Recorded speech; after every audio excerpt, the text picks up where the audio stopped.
a lot of people, and I'm sharing that with you, Henry, in your audience. Oh, yeah. Always believed that we would have beat them had Sam not got hurt. Wow.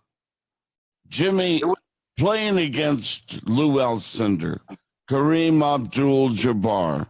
Wow. How tough was that? Well, it wasn't as tough for me as it might have been for Sam, because I was playing against Henry Bibby and John Vallely.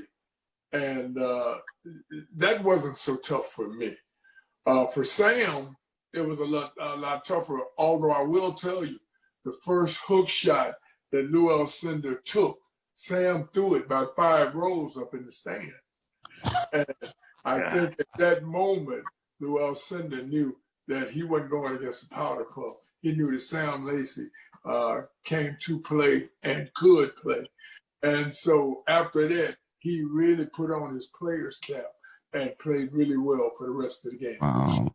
Now, the pros came after you, Jimmy, for good reason, because you had game. Oh, did you have game? You could handle the ball. You run selfish. You could distribute, but they knew you have the golden arm. You could fill it up from the outside. Tell us about the day that the pros wanted you. Well, it was an honor, and it was something that all kids in the park, in the yard, dribbling basketballs would aspire to. They all want to play pro. The thing about playing pro is you're not going to all be Oscar Robertson. You're not going to all be Jerry West. But getting there is a major accomplishment. I didn't have as much fun there as a lot of other guys might have, because I didn't play, and the stardom that I had acquired in New Mexico vanished once you get into the NBA. Everybody up there is a star. You're not any longer a big fish in a small pond. You become a minnow in the ocean. So it was an honor to get there, but the blessing was maybe that I didn't stay as long as I could have, because a lot of things happen to you down through the year. Your head gets out of shape, it gets too big, and you pop back into reality. And reality for me was leaving the pros, going to the probation department, going back to coaching. So it worked out well for me now that I look at it. Wow. David Oakley, Mike Ibarra, Chito the Best, Joe Garcia, Dan Moriarty, Roland Trujillo, Jim Ciccarello, they call him Chick, Louis Sauceda, Carolyn Anderson, and more. Chito, you had a chance at the pros. You played in the Olympic Games. My goodness, the blessings came. They kept coming to you. Yeah, you know, I was so proud of the fact that, of course, we went to the Final Four, and you know, one of the things, the really positive things about our team is that everybody knew their role. Okay, like I wasn't about to go in there, and I knew the plays weren't going to be run for me. They weren't going to be, because we had an ace, 2 aces, we had 3 aces. Let's play those aces. But if I had to be on the court, I had to play defense. I had to more or less rebound, and I had to play my role. And so that brought a lot of stability for me. And then when I left and these guys went, I still had people that were coming to me and say, well, come on and play over here in Mexico. And if that hadn't happened, I got an opportunity to travel the world. I played in the national team, and we got the tour, and I played in the Pan American Games, and I played in the Olympics, and I represented Mexico. And the thing about it is my grandmother and my grandfather, they were all from Mexico, so it brought a lot of joy to them. So I can't say, yeah, I didn't get to go into the NBA, but the good Lord blessed me with some very good blessings that gave me an opportunity to see the world, get some good friends, and be able to say I'm an Olympian too, you know, and you never say ex-Olympian, you're an Olympian forever, you know. So that's like Jimmy says, you know, we've been blessed with so many things and stuff that nobody can ever take away, you know, and that's in itself, like we have our own in our own world, and you as long as you're at peace with yourself and you're satisfied that you didn't go out and wind up in jail or whatever, we're good. You have a positive, productive life. And excuse me, Chito. When you think of today, having the opportunity to be on international television with these fascinating electronics that we possess today, not just in Albuquerque, not just around New Mexico, the USA, but these gadgets that we call Zoom, they can watch you in Australia today. They can watch you in Italy, Jimmy. How about the show today being on around the world with your buddy Chito Reyes? Like you said, you've been saying it all program, blessings. It's a blessing. It's a blessing for us to be out here with you, Henry and Jim. It's a blessing, and I look at it now. Hindsight's a monster. When you look back on something and you reflect, you can say, it was a blessing maybe for me not to stay in the pros 13 years. No telling, Chito said, no telling what would happen. Could have went to jail, could have met somebody else other than my wife. Wow. That would have been a grave mistake. So hey, you mentioned your wife. Yeah. Describe that pretty lady. How she has aided you throughout these glorious days. Well, she provided me with a great home, great kids, great stability. And that's what we all need. Once you play ball and you develop what you think is a starter, stability kind of flees. And you always need the stabilizing force in your life. And my wife was that. Coach Henson was that. My big dog Chito, he was one of the stabilizers in my life. So she was a stabilizer in my life, and I was blessed to have her. Wow. Chito, you had the awesome experience just the other day to talk to Mother Mary Henson, who spent a lot of time with you on the phone. And Jimmy, you had the same experience. What was it like talking to Mary Henson following her husband's passing to heaven? To actually hear her voice at the other end of the line, it did something to me, because it struck something as something very special, because you saw the tributes to Coach Henson, and ESPN, the news wires everywhere they were getting, and then for this lady to take time for me and talk with me for half an hour, Henry, and she really was listening to what I had to say, and she was talking to me as she's been a special, and Jimmy will tell you, she's like another mother to us, that guided us, and when we saw her, she could tell us anything, and we knew we respected her in that sense, just like with Coach. And to hear her talk to me, and what a blessing, and I say to this day, I mean, it's one of the most important things to hear from her after the passing of Coach Henson, and God bless her. And she wanted to tell me about my mom, and she just said, when I go back to Las Cruces, I'm going to take your mom out to lunch, and that's who she is. That's who she is, and I love her. Jimmy, you had the same experience with Mary Henson. Share what that was like. Mary Henson was always, there were two coaches. There was Coach Lou Henson, and there was Coach Mary Henson. And when I first went to New Mexico, she used to come in the gym and watch us play. And after everything was said and done, Coach Henson might say something like, Sam, you got to get more rebounds. You got to play better defense.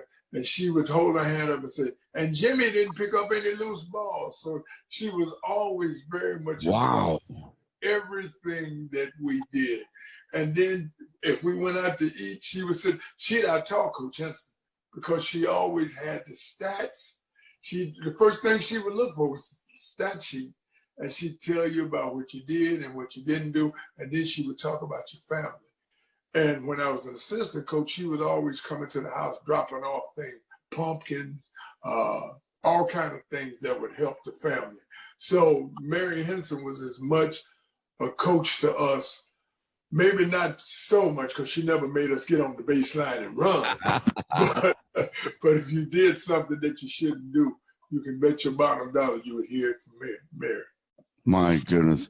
Let's go to the reunion. I know we're almost done with our interview today, and I'm blessed. Thank you, Lord in heaven, for this experience as a broadcaster, to talk to my two friends today via the Zoom. What a miracle you've created there for us. The reunion you had with all the Aggies of that era, the Final Four Aggies. You got to meet one another, shake their other's hands, hug them all, have dinner with them. Jimmy, what was that meeting like in Las Cruces over the past summer? Extremely special. Not only, I was so happy, there were some people missing. Obviously, we've lost some people through death. Some very important people, Roadrunner, Horn, Sam, Lacey, Bill Moore. Bill Moore, I credit him with helping me to end up being the player that I ended up being, because he was the hardest guy for me to shake in practice. He was about 6'3" from Deming, New Mexico, strong. He reminds you of Gary Cooper or somebody like that. He's just a tough, hard-nosed guy. But once we all got together and we started telling stories to each other about what happened, which we all remembered, nobody had to fabricate. Every story told was the truth. Some we didn't want to hear, some we enjoyed hearing. But it was just a pleasure seeing the guys, talking to the guys, having dinner with the guys. And I was very, very pleased and blessed that that happened. I was very happy that the athletic director down in Las Cruces made it happen for us. Mario Mocha, there's a good man. Oh, yes, he is. Amen. Jimmy, there's a young man out there in the audience right now, wore 00. You know him so well. P.D. Gibson. Ron Nelson is watching the show today, and I know Sanford is too. Maybe Stretch is out there somewhere. But let's focus on little Petey. Wow. Well, you know what? He talked about you like you were his brother. He loves you to this moment. Well, one thing about ball players, real ball players have genuine respect for each other. And Petey, you call him Little Petey. Well, they say small thing. Dynamite comes in small packages. Petey was dynamite. And the thing about him was he was such a floor general. Scoring a lot didn't really matter to him. Stretch and all those guys involved. And he did that. But the thing that when he needed a basket or when they needed a basket, he seemed to come through. As he did that year in Albuquerque, when Charlie Chris hit a shot to put us up by 1, and then there was no 3-point shots then. Yeah. And then Petey comes down, and he was one step over half court. I remember it well. And one step over half court on the right-hand lane looking out. And he just threw it up. And, you know, when he threw it up, I could see it travel through the air. And as it traveled towards the basket, I can remember thinking, this damn thing going in. And it went in. You know, and his crew attacked him and stuff. I wanted to attack him too. Not to hurt him, but I wanted to at least pinch that shooting hand. Wow. Petey was a tremendous player, and from all I know and have heard about it, he's a tremendous man. So, Hello, Petey. Thank you, Andy. Wow. You know, I was just a little kid at the time, listening to the radio when you guys were at Las Cruces High School before the Pan Am was built. Listening to the radio, man, my backyard with my, teeter-tottering basket because I wore it out. But I'm out there listening to the transistor radio, Jimmy. I'm pretending I'm you from the corner. Ooh, what a shot. And Chito, I'm you out there as well. You guys were big in my heart. You're still out there today. What a blessing it would have been for me to do the play-by-play of the Lobo games and the Aggies at that time. My days came a little later, but I'll never forget them. But I'll tell you, as a fan, I'll never forget you two heroes. You're heroes today to me and thousands that are calling in right now. Yeah, you're big in the hearts of every New Mexico fan today. All I can say on behalf of them as we close, Chito Reyes, a huge thank you. Jimmy Thank you. Collins, number 22, a huge thank you to you as well. You guys go have a great, great day. Thank you. Thank you very Thank much. you. God bless. Hey, we'll do it again. Yes, we'll do it again. Thanks. And Jimmy, you stay healthy, brother. We're going to do it again. All right, I'm certainly going to try to. And you guys have met my producer, Jimmy Tran. He's put all the gadgets together. He's a mathematician. He hits the right buttons. And a tribute to Jimmy for doing so much for all of us today around the world. The magical producer that Jimmy is. Let's together in our private thoughts. Thanks, Jimmy Tran, for what he did for all of us today. Thanks, Jimmy. Thank you, Jimmy. Good man. Isn't that nice? That's beautiful. Yeah. The compliments keep on coming. See you guys later. Be careful care, today. Bye, Henry. Wow. What a show today. And there's the people that brought it to you. Amistoy Drywall.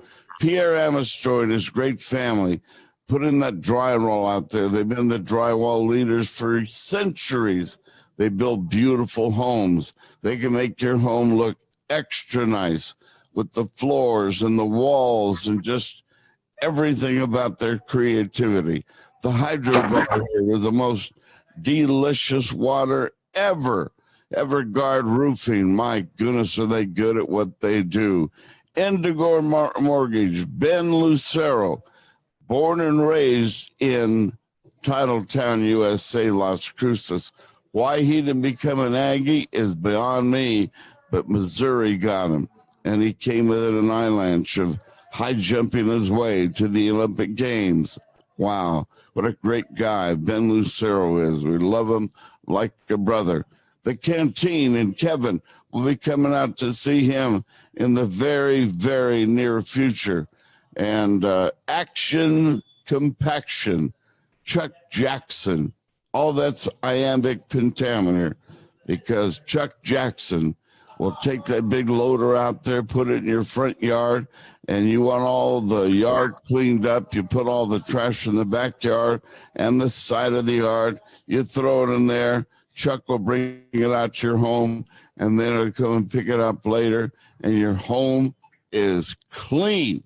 I'm here to shout. This is the Henry T. Show, and a lot of people are telling me everywhere they don't miss it. What a joy it is, what an honor it is to be able to talk to them, and for you to call in, for you to listen. Then I'll go to my phone in a few minutes, and all the names will be there, and all the nice comments. Keep them coming. Spread the word that this is, in fact, the hardest work, most creative, most interesting sports show in New Mexico. We don't have notes here today. We have memory. We have heart. Have a great day. God bless all of you. And man, what an experience today. Thank you to Chito Reyes. Thank you, Jimmy Collins.